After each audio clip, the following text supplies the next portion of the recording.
have just been updated on part of the Health Ministry, taking the total number of active cases in India to 89,995. The death toll has gone up to 5,164, with the cured number of people who have been discharged of COVID-19 at 86,983. So those are the updated figures, with India now crossing the 1,80,000 mark, currently at 1,82,143. This is by far the biggest jump that India has now witnessed. We'll get you the exact figures of the jump of the number of cases till now that have been reported. Vikram is with us on the phone line with the numbers and updated figures from the states as well. Vikram, over to you.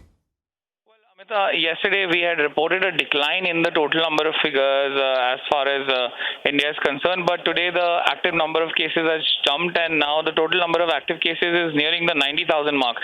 This is crucial as we enter a phase of unlocking the nation, but let me just quickly run you through the state numbers and see where the problem is. Maharashtra has reported now more than 65,000 cases, and the death toll in Maharashtra is nearly 2,200. So out of the 5,164 deaths, nearly 2,200 are from Maharashtra. The next worst hit state due to the COVID-19 virus is Gujarat, and Gujarat has become the second state in the country to cross the 1,000 death toll mark, and in total number of deaths in Gujarat are now 1,007, and the total number of cases in Gujarat has crossed the 16,000 mark.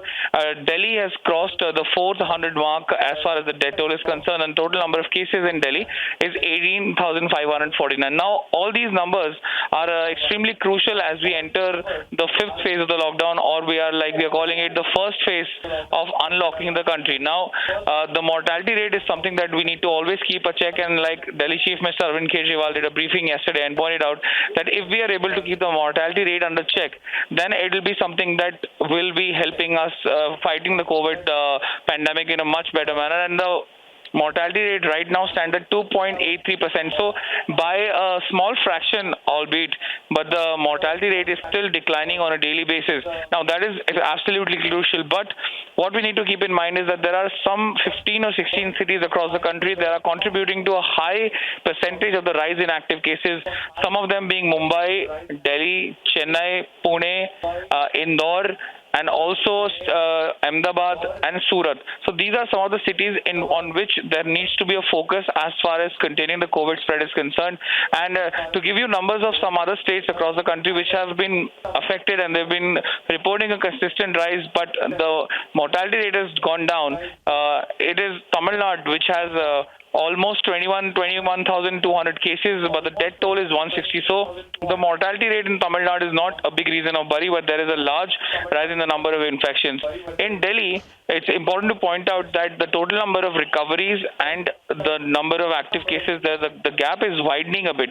So a few days back, we saw that the recovery rate was around 50%, but it has now gone down, and the active cases have now crossed 10,000, while the recoveries are just above 8,000. So Delhi is a place where the most number of cases are asymptomatic, and we need to focus on ensuring that the carriers of the asymptomatic virus do not infect people who possibly would have comorbidities, or also people who are vulnerable to it. That includes senior citizens, because in the US, in Europe, and also the other worst affected countries, we've seen how people who are the most susceptible to the virus have been, the death has been higher in those ages, which is 60 and above, or those who've had comorbidities.